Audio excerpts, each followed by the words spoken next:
Hello, everyone. We're your host, Beth Orr, And Bridget Burns. and welcome to Quick Moments and Passionate Pursuits The Unfolding, where intuitively guided conversations are followed with feral faith, enthusiasm, and joy, bringing new insights, inspiration, and perspectives along the way. And today we're really excited about this topic. As always, we're excited about what we're talking about. But we are going to talk today about strange loops. And so hang on. Bridget's going to explain to you what that even is. And we're going to quickly get you involved in how this actually applies to your life, because there's many implications. Yeah. So in talking about this topic, we have to start broadly theoretical, and then we will drive it into some application, as Beth said. But this topic first presented itself to us when we were listening to Andre Jacum's podcast, Know Thyself. And he interviewed Clee Irwin, who is the founder of the Quantum Gravity Research Center. So basically, the big questions that they tackle are: what is the universe? How did it come to be? And what are its building blocks? And in their conversation, this topic of strange loops surfaced. And Beth and I just geeked out ridiculously over this. So a strange loop, and by its definition, is a cyclic structure that goes through several levels in a hierarchical system.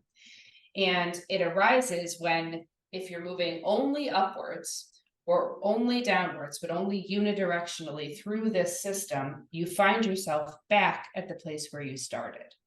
So unintentionally moving through the system in one direction and arriving back at the same place where you started in this system, that is a strange loop.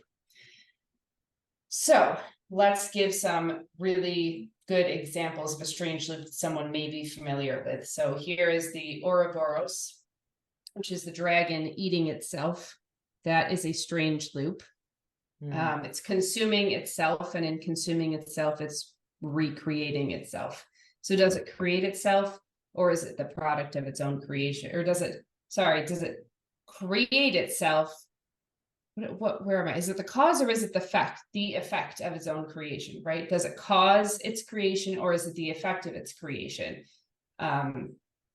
It's a paradox, so it really can't exactly be answered, but that is a strange loop. So is the shepherd tone, if anyone is into music or is familiar with this.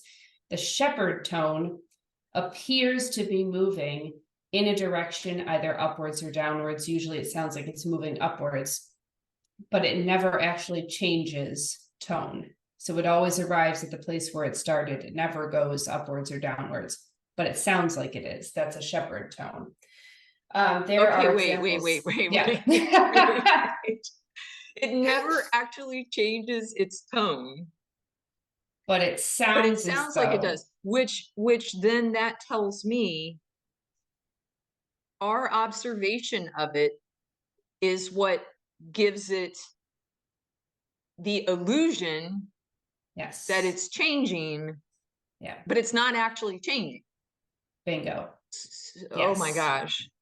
Yeah. So coming through our body and system, we experience it as changing, but it's not. The Yes. basic elements of it stay the same. Yeah. Oh my God. Yeah. So here's an example in language. I'm going to try to give as many different examples through different phenomena as possible. So in language, this statement is false. That's a strange loop. Wait. This statement is false. Yes and no. Yeah. Oh my gosh. It's Okay, a proof, proving a proof. No matter if you can comprehend this or not, like I'm breaking this down over and over and over again. That's what's occurring to me. Oh my gosh, it's like my mind is bending. I can't. That's like so complex.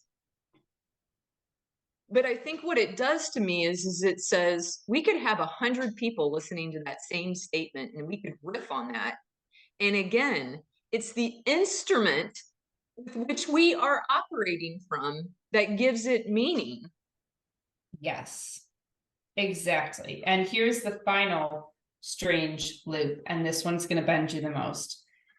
So we have strange loops occurring all over the place, but we have strange loops also occurring in cognitive science, okay? So this is the psychological self.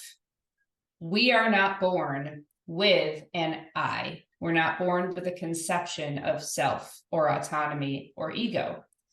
That conception emerges as we observe it. And therefore, I've created and am the product of the observation of self. I am a strange loop. I love that. Now that makes a lot of sense to me because it actually, it makes sense of how we see in different cultures. So like we talk about in American culture, how we're so egoic and we have this I and we are so independent, right? But then you have like European countries and other countries that are very, community oriented.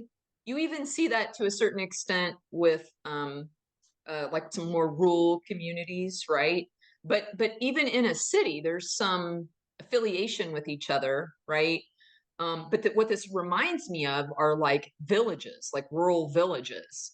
And when you have people operating in a village and everybody has a role, then what happens is that when you have these roles, you're part of the community. But if you're born into a village and you believe that you have a role in the village, that's how you identify your I, is in relation to the whole.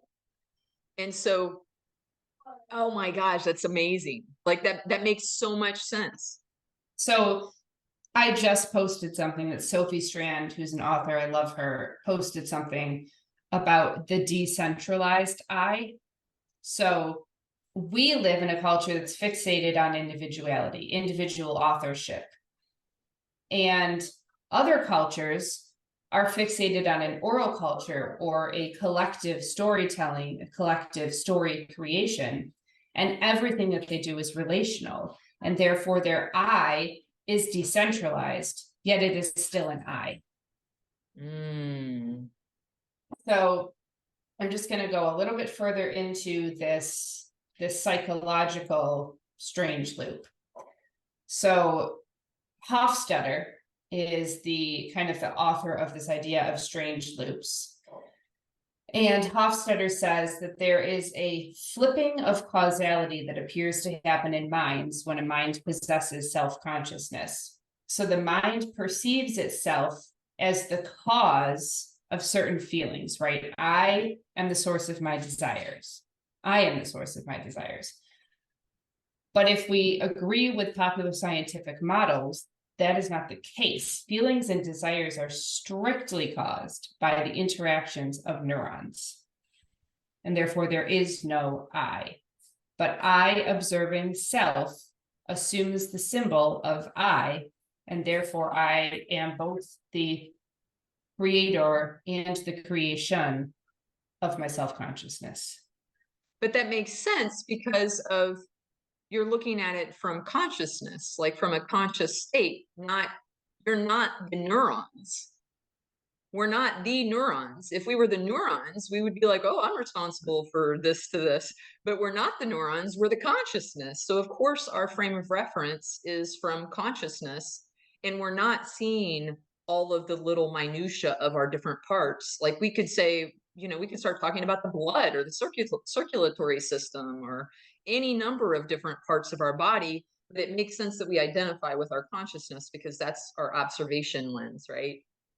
Okay, but then this begs the question of at what other levels does consciousness crop up or exist? Is there a self-consciousness within a red blood cell? Or is there a self-consciousness within an ecosystem? Well, as of right now, I'm going to say no. But who knows? We haven't measured it. We haven't attempted to measure it. We don't necessarily have the equipment. But what I'm wondering is if there's not some sort of autonomic, not consciousness as in language, but that isn't this happens and that happens a language of sorts, right? Yeah. It's communication, which is what language is, right? But it's not necessarily how we perceive it. There's no certain dialect that we're aware of, but there may be a very nuanced dialect in the red blood cells like ecosystem, right? Right, right. Because our lens of what consciousness is applies in a certain way and filters a certain way, but who's to say? Okay, so talking about this is the perfect segue, talking about consciousness, because you are much more, well, you are moderately more versed in strange loops. Put it to you this way: you introduced me to the topic, and I hadn't heard of it before. So that's your leg up on me on this. But I have researched it some, and I saw this quote that I'm so stoked about on consciousness. So I want to introduce this to our conversation, because I feel like for listeners, as we're talking about these concepts, they seem macro, but every single one of these concepts can be brought down to the micro, to us, to our level, from the universal to the self level. And it all has implications. If it exists out here in this way, then it exists within us in this way. And why that matters is it helps us understand ourselves a little bit more. It's just like what we're talking about right now is there is a universal reason why we are all perceiving the world differently, because we are a different instrument, right? But yet we all have a similar operating system, but we're filtering it through an instrument that's slightly differently attuned, right? Yes, yes, love it. So here's the quote: consciousness arises from a feedback loop in which a mind's ability to externally communicate an idea connects internally with the same mind's ability to receive ideas from others. Now I'm going to repeat this. I was going to ask you to repeat that. I'm going to repeat this, maybe 3 total times. I don't know, but it needs to be repeated. Consciousness arises from a feedback loop in which the mind's ability to externally communicate an idea connects internally with the same mind's ability to receive ideas from others. So when I listen to this, and I'll repeat it again if you need it at some point, when I hear this, what this initially makes me think is, this makes sense that if my ability to receive ideas is directly related to my ability to communicate ideas, and they're constantly in a feedback loop, they're constantly talking to each other. If my understanding of a topic is this, and somebody else's understanding of a topic is this, then I can only understand at the level of my loop, my feedback loop. Yeah. Now, it might stretch it a little, I would think, in this conversation, but my capacity to understand it to the scope and breadth of whoever is speaking, if they have a higher loop, is not the same, right? And the same thing if somebody's understanding is smaller, like you can't necessarily. So this makes sense why sometimes we're talking to people and they're not understanding what we're saying, because their capacity, what this is saying is that in this strange loop, our capacity to understand is related, or to externally communicate is related to our ability to receive. And so our job then is, if we want to understand more, is not necessarily to, it's like to learn, it's to expand that feedback loop. Yeah. Right? Yeah. Yeah. This is so cool because this has so many practical applications. in relationships, in corporations, in communities. It goes on and on in personal growth and development. You can apply this in so many ways that are so practical and tangible and more grounded than just this really high flung theory that's kind of hard to grasp. Now, here's why I geek out so much over this. We're going to reference a video that we will put in the show notes from the Quantum Gravity Research Foundation. But the theory is that reality is crystalline. So a crystal has a defined structure. A checkerboard, for example, is a two-dimensional crystal. It has a defined structure that is predictable and that radiates infinitely outward. So if reality is crystalline, follows a certain crystalline structure, and each of the basic building blocks of that crystal structure can only be positioned in a couple of ways, then there will be repetitive patterns that we can pick up on and follow and then utilize in order to make meaning, in order to discern.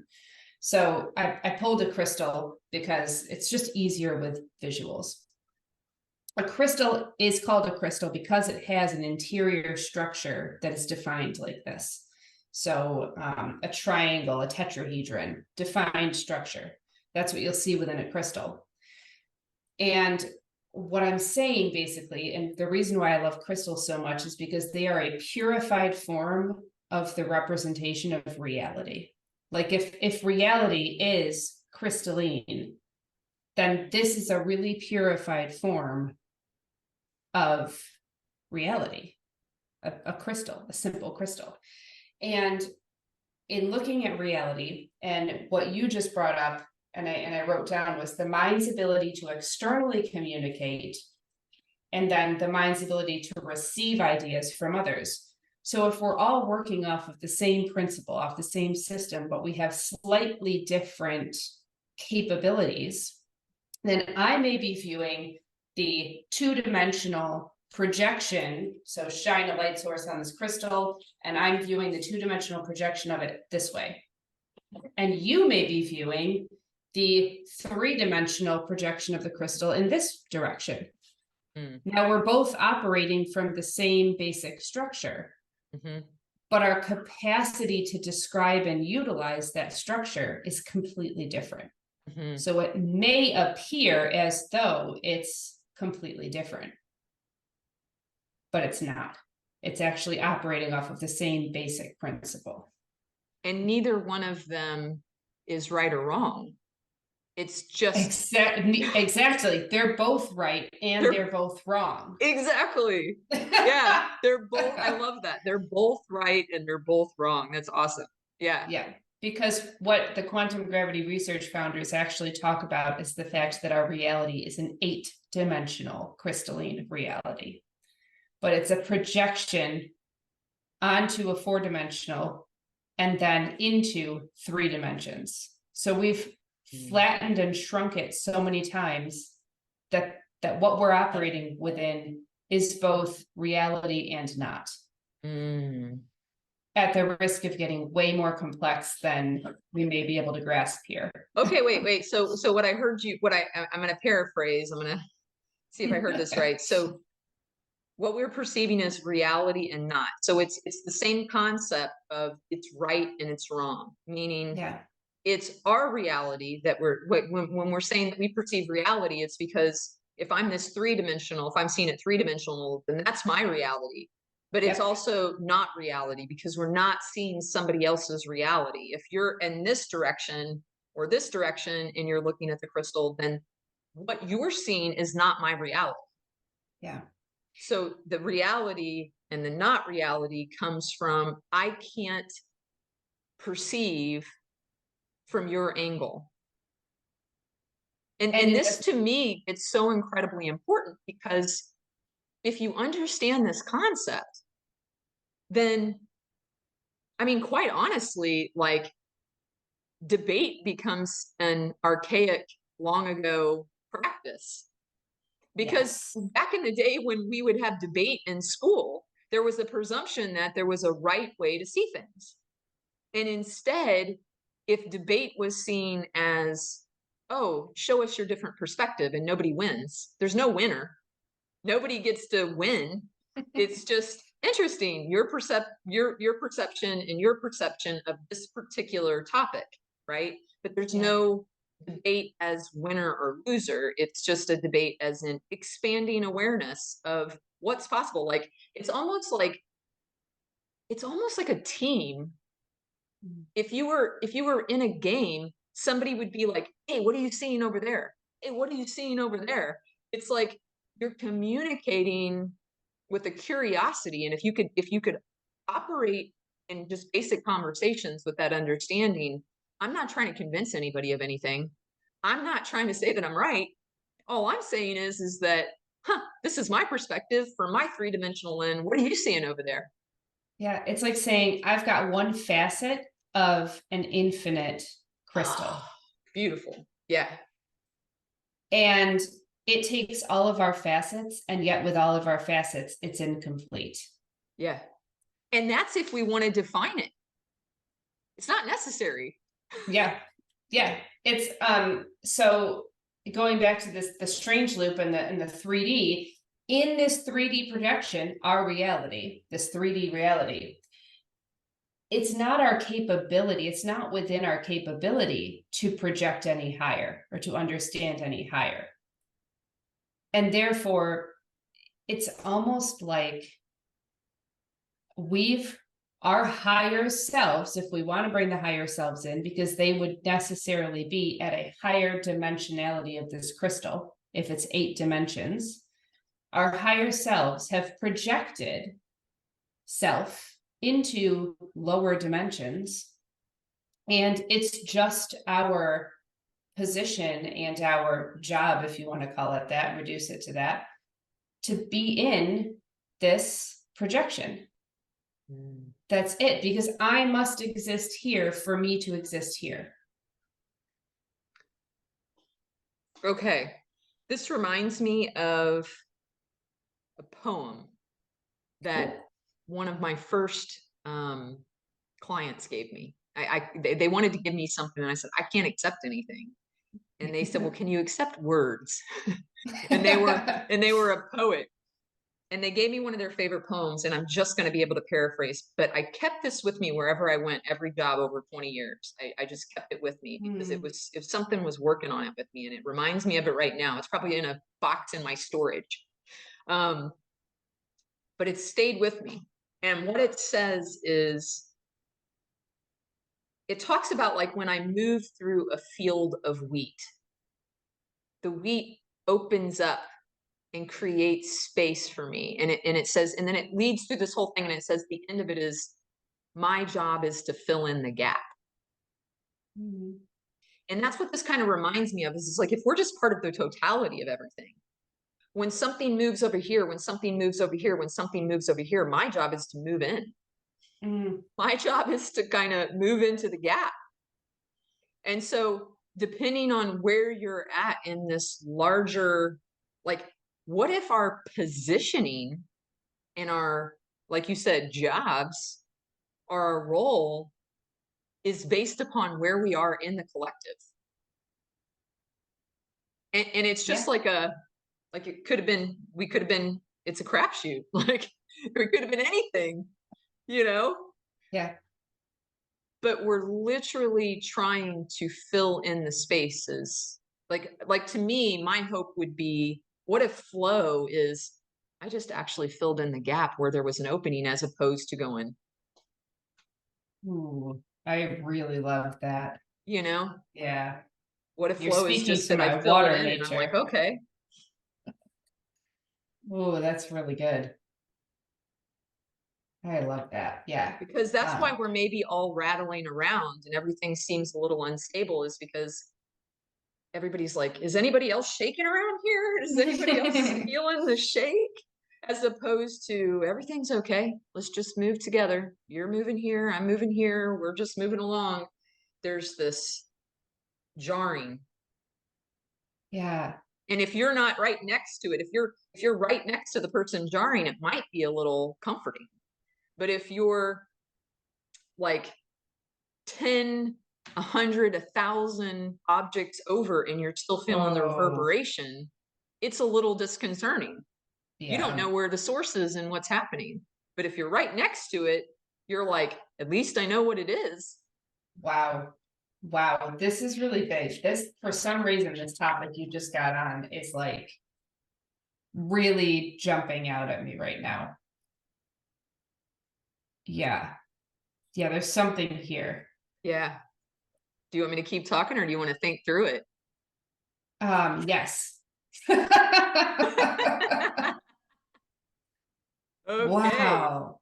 Wow. Yeah. Oh my gosh. So I'm just like drawing this picture out in my head. Like, okay, the closer we are to the source of the reverberations, we may even feel as if we're part of the source if we can't necessarily see it or grasp it. Right? If it's a super conscious or invisible source, we may even start to take on the self of the source. Like, I am part of this. And again, strange loops, we're Yes. both right and wrong. We are Yes. and we're not. Okay. And then if you are farther out from the source, so like let's go like earthquake, let's get really, really physical here. Farther away from the, what is it called, tectonic plates, the epicenter, the, what is it where the fault line, the fault line, fault line, bingo. yeah. Ooh, just had to talk myself around it. If you are the fault line, then you're very aware of your movement. If you are one of the tectonic plates at the fault line, then you may even feel as though you are the source of that movement. But if you are way over here on the outside of one of those tectonic plates and you're feeling that, that's jarring and that's scary because you can't see the source, you can't hear the source, you're disconnected from it, and yet you're moving. Why am I moving? Why am I moving? Ooh. Ooh, oh my gosh. Okay. So what this is a leap, but it reminds me of, I mean, I worked for 10 years in domestic violence. This is almost like why when something is happening in a relationship, at least if you're right next to it, you're understanding when you're right next to that, you're understanding the source of all of the emotions, all of the everything that's coming up in your biology, you're understanding it. But when somebody leaves it, what happens is the biology is still happening. And so it's really uncomfortable because everybody around you is triggering that. Like people would come into the shelter and people would be, you know, into our housing program, and people would be touching on those chords.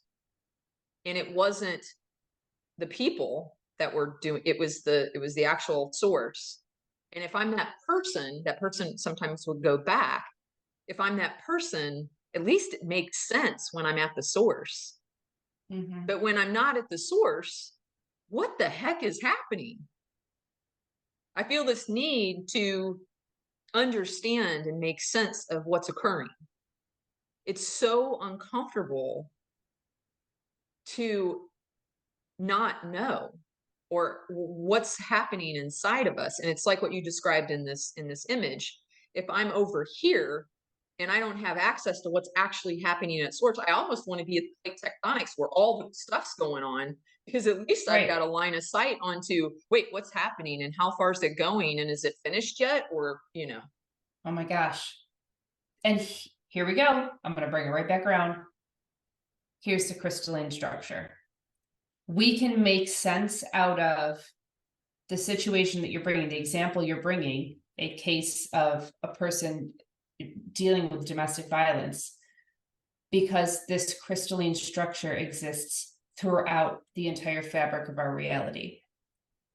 So I can talk about that situation and it makes sense there. And then I can pull this theory of the source movement and the outside movement and apply it anywhere. Yeah. And it's going to make sense because it's a crystalline building block of understanding our reality.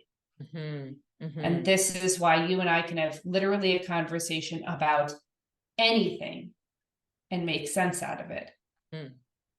And why that's important is for me, and, you know, I think, you know, a lot of people that I know, it's like, if we can at least understand it, then what it does for me is that I say, oh, okay, I can rest in how much of this is mine to be able to, like, to a certain extent, if I'm over here and I'm sensing that there is an earthquake, then it helps me when I start to understand what's really happening at a micro level, and then at macro level, it helps me understand, what can I do about this? Is this something that I can directly do something with? Or is this mine? And if it is mine and I can do something, then I want to do something. But if it's not, then my work becomes being aware and then moving on. Right? Yep.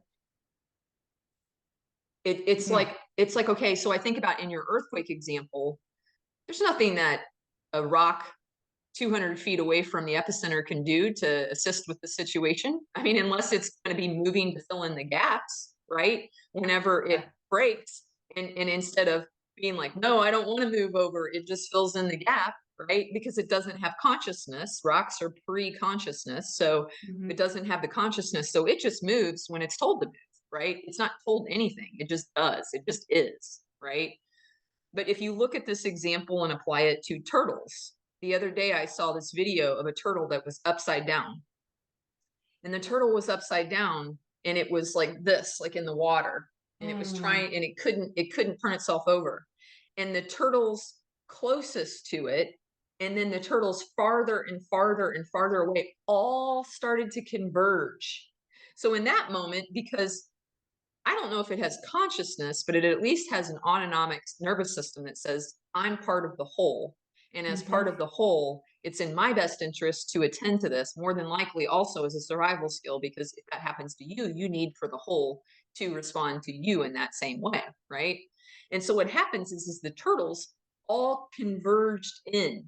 So if that one turtle upside down is the epicenter, all the rest of them converged in. And what did they do? They nudged it and put it over on, you know, to where it could actually start swimming, and it was fine, right? So that's like the ability to decide, are we going to respond in this situation? Every single one of those turtles in the vicinity responded as if it was an emergency. And what it made me think of, and what it makes me think of here is, do we do the same thing as humans? When there's a person in need, and there is an emergency, how many times do we see in our society people just walking right by, not doing anything? Nothing to see here, I'm not going to get involved. If we have a species that is actually responding with the social responsibility to, hey, there's a need, let's all get in there. But consciousness has egoically made us think we can decide if we want to or not. And how does not filling in the gaps affect, like the rocks, anything that's autonomic, that automatically fills in the gaps. But if we are now in a level or a dimension of evolution that allows for us to have consciousness, and we're not choosing to fill in the gaps, how does that affect the whole? If we're not responding with empathy or compassion to something near us that's in need, how does that respond to the whole? When we ignore, when we, you know, pretend it's not ours to, you know, attend to, when we, you know, act out, whatever we do, how does that affect the totality of, you know, everything around us? Okay, I'm going to add another layer to this. So in the turtle scenario, the turtle doesn't necessarily consciously ask for help. help is given and nature responds, because as I wrote in my blog post yesterday, nature is authentic by nature. It can't not be. It Yeah. just is. Humans have a choice. Yes.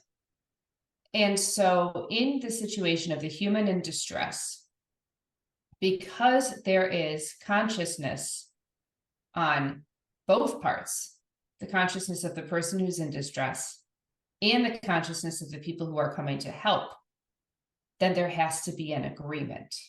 There didn't have to be an agreement with nature or with the rock because there was nothing to agree to. It was just an authentic action, the one right action.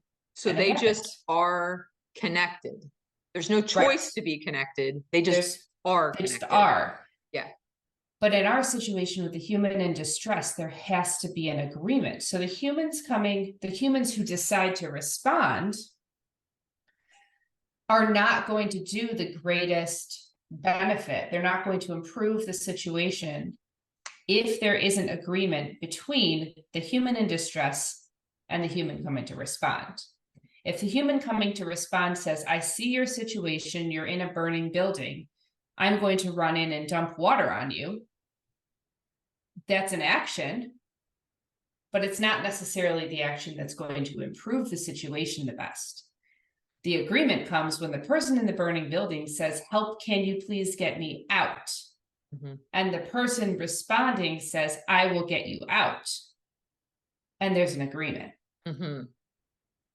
It has to happen because now we've introduced that layer of choice. So yeah, that's complex. Right, the person in distress could also say, I want to die in this burning building, don't get me out. And the person seeing the distress would have to agree that what's best for the person is the choice that they just made. Yeah, that's the image that I got. I was thinking about the constant cooperation and the constant changing of where the agreement is. So when you're seeing the burning building and your perspective is to look this way and there's a burning building, then literally if I'm standing here and I look this way, my agreement could be, or my choice could be, to go into the burning building. Literally, I could just turn around 180 degrees and never have seen the burning building. Yeah. And literally, I have a new set of circumstances to decide on because I don't even know there's a burning building. Yep. I don't have any kind of communication with the burning building. And so I could literally be looking 180 degrees the other way. And due to my perspective, I could be like, my agreement is to walk peacefully on this land. And you're correct, and you're wrong. Yes. Yes. Yeah. I mean, it's just like, and I don't want to say it's exhausting, but I could see where somebody could get exhausted because it's not exciting to be a rock. I mean, when you're a rock, there's not a lot going on. You're just, you're just attached to everything. How do you feel about that? Right. Right. I mean, it's not necessarily exciting, but I would presume without consciousness, there's peace in that. Yeah. There's no striving. It's just, you are, right? There's no consciousness. And there's no I. There's no I. But so when there's you're no attachment. Yeah. We have I don't want to say burden because I consider it to be such a blessing. But depending on your perspective, it could feel different, right? Like if you're the plate tectonic right next to the earthquake, it could feel like a burden. And if you're this thing over here that finds out through the grapevine that there's an earthquake going on, you could be like, well, I'm shaking around a little bit, but it's a blessing. I'm over here. Oh my gosh, it's so funny that you use this language. Okay, so I'm looking at this as you're talking about this, and I'm reading what I have written here. And it says, the mind is a near infinitely extendable, self-referential loop of symbols that suffers or benefits from the hallucination of being an I. Okay, Yes. and then hearing that, I'm gonna read it one more time because, and then I'm gonna say what my reaction to that was, and it's beautiful and it's existential, but the mind is a near infinitely extendable, self-referential loop of symbols that suffers or benefits from the hallucination of being an I. And for me, my ego goes, I'm gonna die when it hears that. Right? My Okay, ego so tell me more. feels, yeah, so my I-ness, my selfness feels like I'm dying when I hear that because I am not, and yet I am. I'm not, and yet I am. It's true.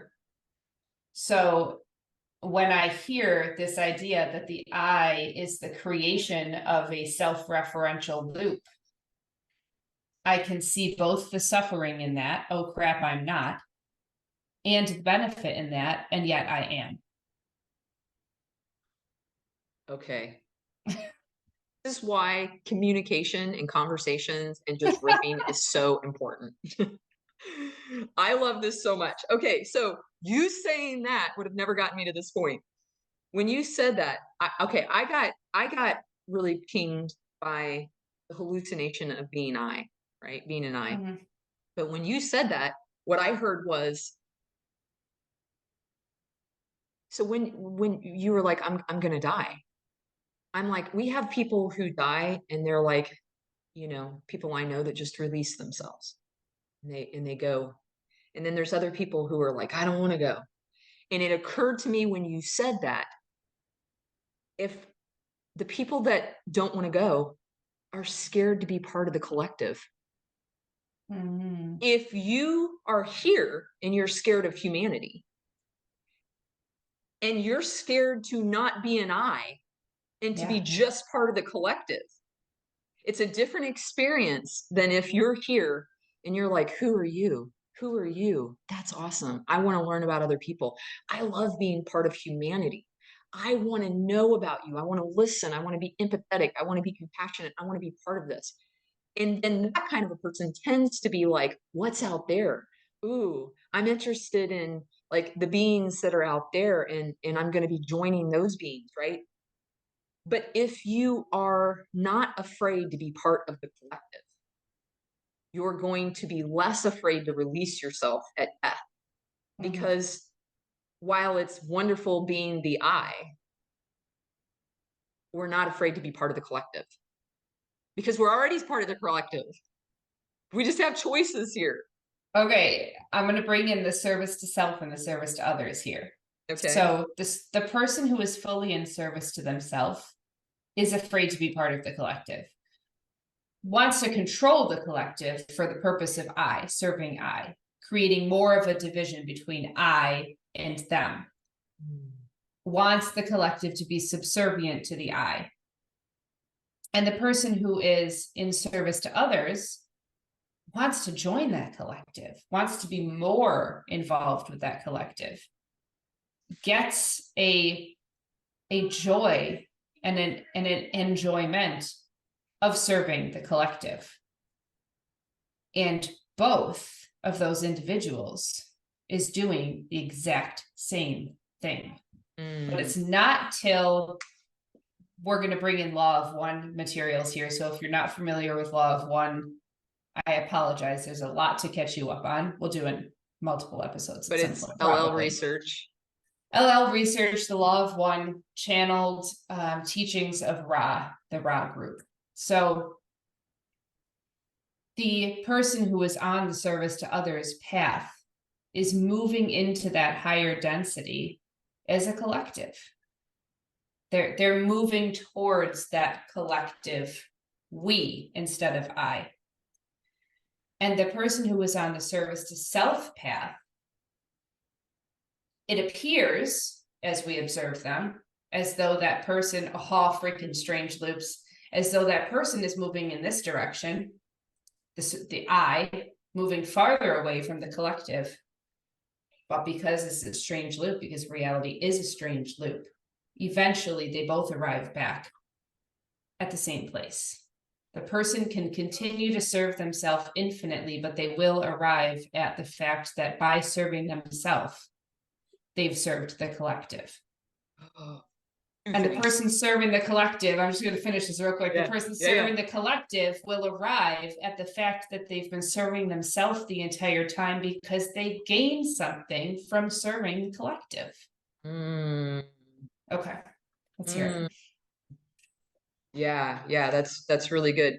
So it reminded me when you said that of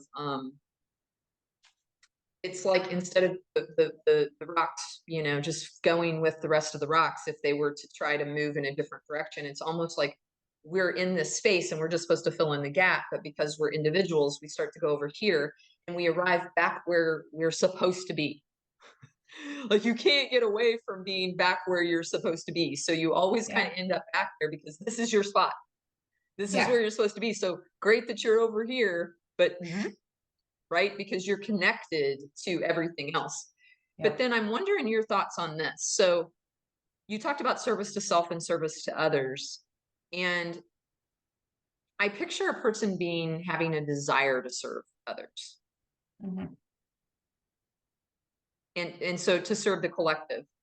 But what if there's been an injury by the collective? What if the collective has actually, it's counterintuitive to go back and to be part of and serve a collective that could hurt you or has injured you. And so I wonder how, with consciousness, our interpretation of what's happening affects our ability to serve a collective. Even though we have a desire, our vision will say, because I am a self, this could, like, I'd like to be over here where I'm safe as opposed to right here where sometimes I get hurt. Okay. Does that make sense? Can you put it in a tangible example? Yeah. Okay. So I think about if you're part of like, just I'm thinking about like abuse. Like I'm just thinking about like if somebody abuses a child and they are abused in a family system, then participating in something related to the larger collective of a family system is actually really painful. It's actually really painful. And it's their maybe obligation as part of being in this space, and this is my space, and this is where I'm supposed to be. And so maybe my obligation is to be filling in this gap. But yet because of like I'm not a rock. So I do have feelings. So because I actually have consciousness, I'm aware that I'm uncomfortable and that this is all kind of shaking. And if I don't go over here and serve self, and I try to stay with the other, then I'm actually being broken apart a little. I'm getting chipped off. I'm losing more and more and more of myself, my totality of my rockness to the collective.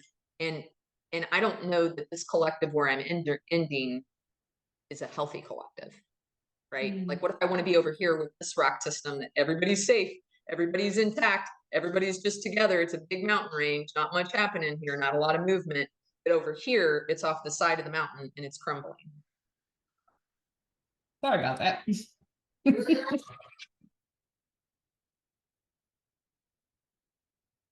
So yeah, so that whole, what do you think about that?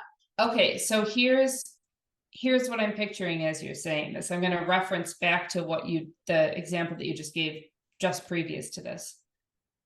So if the place for that individual to be, the space that they're naturally meant to occupy, is the space of this other collective that doesn't injure, then that's where they're naturally going to end up. But if the space for them to occupy is a family system, then they may go this way to heal or to get away from, to avoid or to heal, or both. But if they're meant to end up in a family system, eventually they will. Yeah. So I guess this can uncomfortably surface or raise the question of, is there free will? Is there choice? Well, yes, of course, because that's why you have the ability to not stay where you are and fill in the gaps in the flow. It doesn't mean that choice means that you have the ability to avoid the strange loop and not come back here, but it means if you don't want to just stay here, you can Yeah. stay here, or else you can come here and kind of go back to where here, but you have the free choice to come over here and come back, right? Right?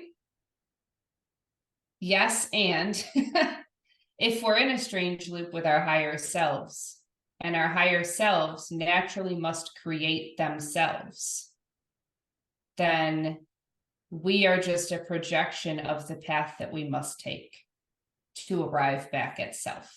Mm. So there's an illusion of free will and choice, Mm-hmm. but it doesn't exist. But it does exist because we chose to create ourselves. Mm-hmm.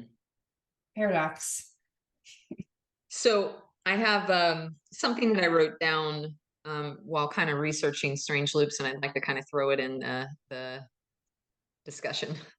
Um, it says a strange loop is a phenomenon in which whenever movement is made upwards or downwards through the levels of some hierarchical system, the system unexpectedly arrives back where it started, right? And that's what you originally talked about. And when I was thinking about this, I kind of imagined like several different visuals. I imagined um, the Big Bang, like imagined like creation. And then there's some thought that everything is like instead of exploding, it's imploding, right? Yeah. I think of um, birth and how if somebody doesn't die unexpectedly along the way and they actually make it to the end of their life, oftentimes what we describe as this phenomenon, the closer somebody gets to the end of their life, where they become more childlike.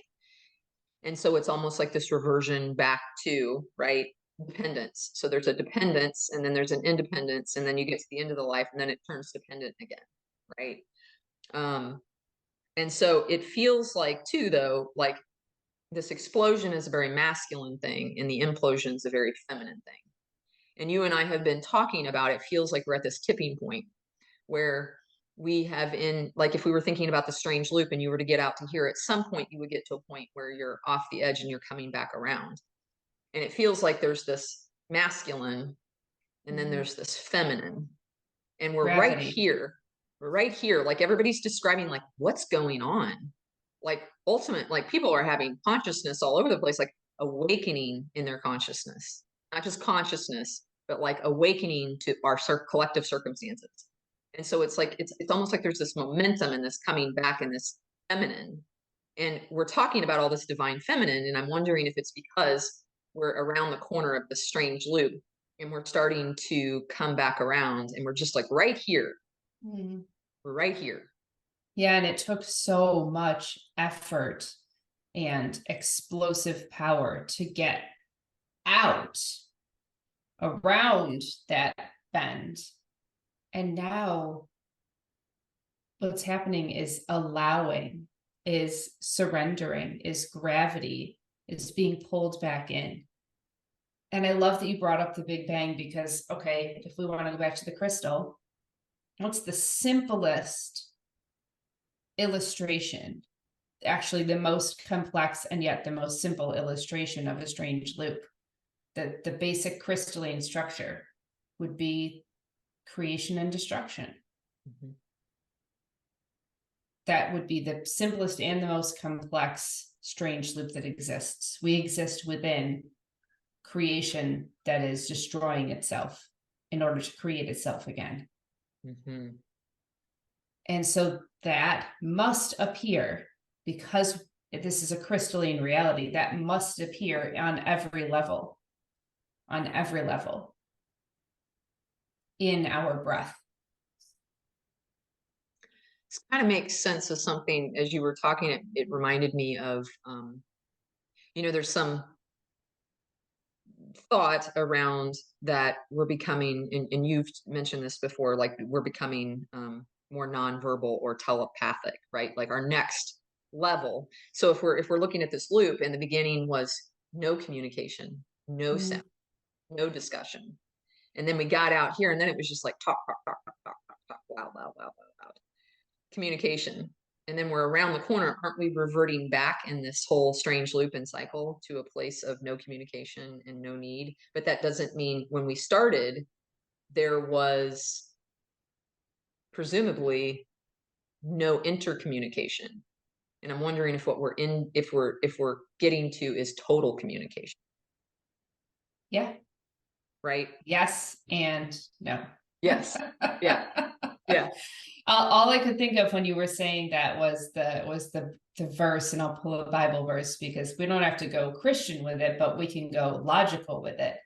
In the beginning was the Word, and the Word was with God, and the Word was God. And then it goes on to say that all things were created through this Word. And without this Word, nothing was created. Mm-hmm. It's the perfect description of a strange loop. It really is. Yeah. The Word creates, the Word is with, and the Word is. And all things are created through that, and without it, nothing is created. Mm-hmm. It's everything and it's nothing. It's everything and it's nothing. Yeah. Woo! Goosebumps Oh my gosh. all over. I feel like that's the way to end it. I mean, that was just like so good. I love that. Do you have anything more to contribute? I feel like that's like perfect. I'm just laughing because I'm like, okay, higher self, thank you for orchestrating the perfect closing to the strange loop. Yeah, absolutely. And thank you for that discussion. That was awesome. Yeah, thank you. A special thanks to Asheville artist Melissa Moss for our cover art. You can learn more about Melissa and her work at melissamossart.com. And thank you so very much to Cloud Cult for the beautiful music that we use for our intro and outro from their song, There's So Much Energy in Us. You can learn more about them at cloudcult.com. And thank you, listeners and fellow humans on this journey with us. Thank you for listening. And until next time, peace, love, and light.